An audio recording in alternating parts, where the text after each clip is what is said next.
मुसलमानों और CM KCR को पहचानो, इन बातों का इजहार मतीन शरीफ ने किया है। उन्होंने एक और वीडियो पैगाम के जरिए तेलंगाना के वजीर आला के चंद्रशेखर राव को तनकीद का निशाना बनाया और उन पर इंतखाबात के दौरान अवाम से झूठे वादे करने का इल्जाम लगाया।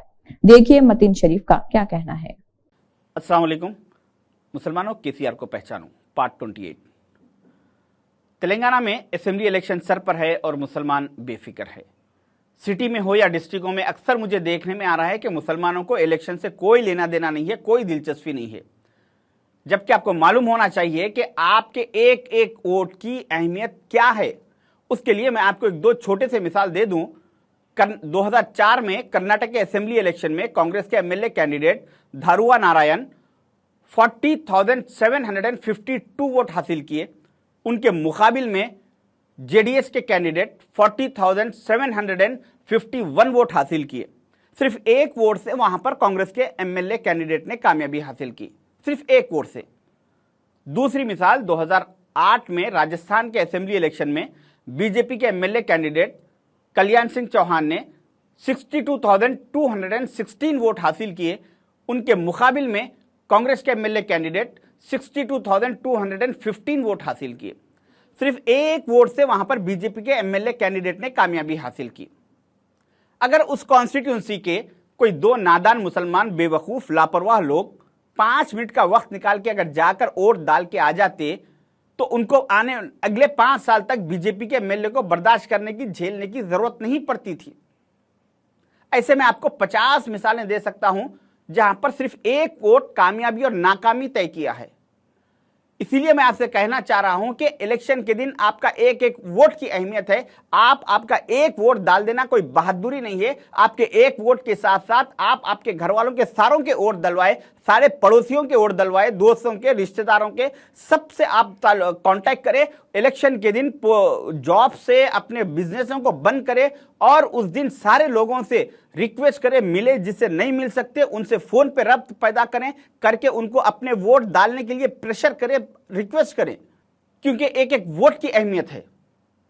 जिस तरह से आज तेलंगाना का मुसलमान, हिंदुस्तान का मुसलमान बेफिक्री में जिंदगी गुजार रहा है, आज से 70 साल पहले फलस्तीन का मुसलमान इसी अंदाज में बेफिक्री में जिंदगी गुजार रहा था। उनके उस वक्त की गलतियां आज 70 साल के बाद उनकी नस्लें सजा भुगत रही है। अगर आज भी हम ऐसी बेफिक्री में रहेंगे तो अगले 35 साल के बाद हमारी नस्लें उससे बदतरीन सजा भुगतेगी।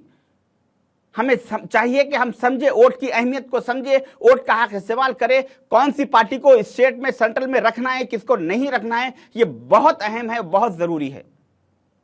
हम जब कभी भी अशहदु अल्ला इलाहा इल्लल्लाह कहते हैं जबान से, तो उस वक्त हम उंगली से इशारा भी करते हैं कि अल्लाह एक है। जिस उंगली से हम अल्लाह के एक होने का इशारा करते हैं, क्या हम इसी उंगली से इलेक्शन के दिन पोलिंग स्टेशन जाकर उस टीआरएस के, बीआरएस के निशान वाले बटन को दबा पाएंगे, जिस बीआरएस ने अपने 10 साल के दौर में 8 मस्जिदों को शहीद कर दिया? उत्तर प्रदेश में योगी के दौर में 800 मुसलमानों के घरों पर बुलडोजर चलाया गया, मगर तेलंगाना के केसीआर के दौर में 8 अल्लाह के घरों पर बुलडोजर चलाया गया। अगर हम ये सब कुछ जानने के बावजूद भी हम जाकर उस बीआरएस के निशान वाले बटन को दबाएंगे तो फिर हम हशर के मैदान में उन 8 मस्जिदों की दीवारों को जवाब दे रहेंगे। अगर ये सब कुछ जानने के बावजूद भी अगर हम उस बीआरएस के, टीआरएस के निशान वाले बटन को दबाएंगे तो फिर आलेर में वो 5 इनकाउंटर किए गए मुसलमान बच्चों को हशर के मैदान में हम जवाब दे रहेंगे।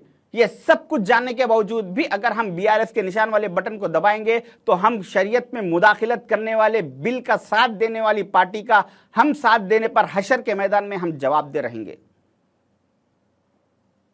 आज जो ये तेलंगाना में इलेक्शन है, ये इलेक्शन के साथ साथ जो अदर 4 स्टेटों में इलेक्शन है, ये 5 स्टेटों का इलेक्शन ये तय करेगा कि 2024 में सेंट्रल में बीजेपी रहेगी या कांग्रेस रहेगी। अगर आज हम ये स्टेट पार्टियों के बीआरएस, टीआरएस की चक्कर में जाएंगे तो हम इस सेंट्रल में बीजेपी को हरा नहीं पाएंगे। हमें आज चाहिए कि कांग्रेस का साथ दे और सेंट्रल में भी फिर कांग्रेस को, बीजेपी को हराने में कांग्रेस की मदद करे। ये रीजनल पार्टीज का अगर हम रिकॉर्ड देखें तो आप तेलुगु देशम को देखिए, 2014 में वो बीजेपी के साथ थी, फिर 2015 में वो 2018 में कांग्रेस के साथ आई। शिवसेना 2015 में बीजेपी के साथ थी और 2020 में कांग्रेस के साथ रही। नीतीश कुमार 2018 में बीजेपी के साथ, 2020 में कांग्रेस के साथ। ये रीजनल पार्टीज कभी भी किसी के साथ भी सेंट्रल में जा सकते हैं, इनकी कोई गारंटी नहीं होती।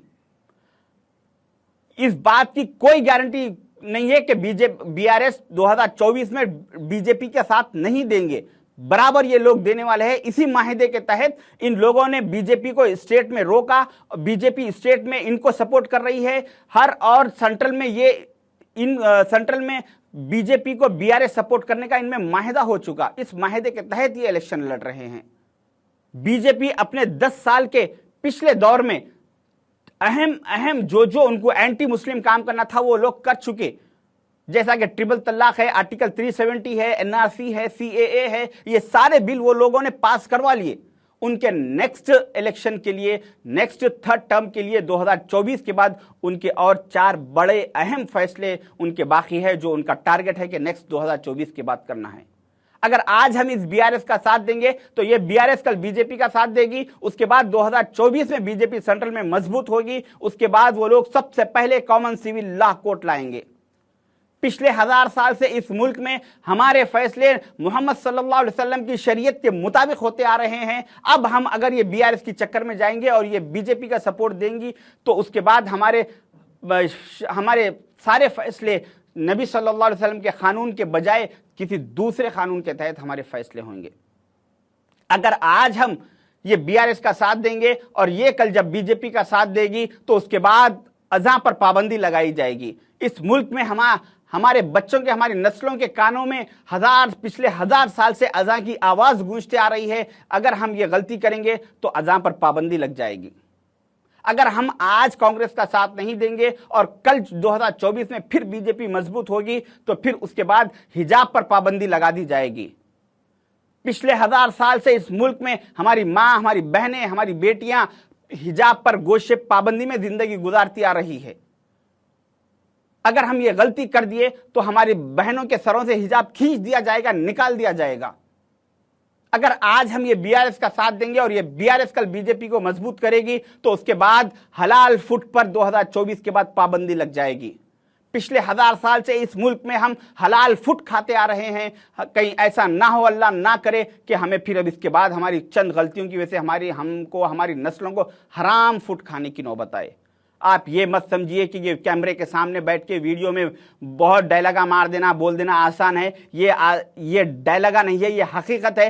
कर्नाटक में BJP common civil law code, अज़ां पर पाबंदी, हिजाब पर पाबंदी, हलाल फुट पर पाबंदी ये ला चुके थे, मगर वहां के मुसलमानों ने अक्लमंदी का मुजाहिरा किया और जेडीएस, वहां की स्टेट पार्टी को जो जनता दल सेकुलर नाम से रखी गई थी, उसको लात मारा और हटाया। अक्लमंदी का मुजाहिरा करते हुए उन लोगों ने कहा कि सेंट्रल में बीजेपी का मुकाबला जेडीएस, बीआरएस ये सब नहीं, सिर्फ कांग्रेस कर सकती है, और कांग्रेस को इख्तियार पर लाया। उसके बाद आज वहां पर ये सारे चीजों पर से पाबंदी हटा दी गई और आज हमारी बहनें इज्जत से कॉलेजों को उसको बुर्का पहन के हिजाब ओढ़ कर जा रही है। हमें ये सोचना चाहिए, अक्लमंदी का मुजाहिरा करना चाहिए। इससे ज्यादा मेरे पास इन बीआरएस का साथ देने वाले लोगों के लिए इससे ज्यादा अल्फाज कोई नहीं है। पिछले 1000 साल की हमारी तारीख बर्बाद होने के दहाने पर आ चुकी। अब आप लोगों के हाथ में फैसला है, अब आप फैसला कीजिए। आपको ईमान चाहिए या जो है सो और क्या चाहिए। शुक्रिया, अल्लाह हाफिज।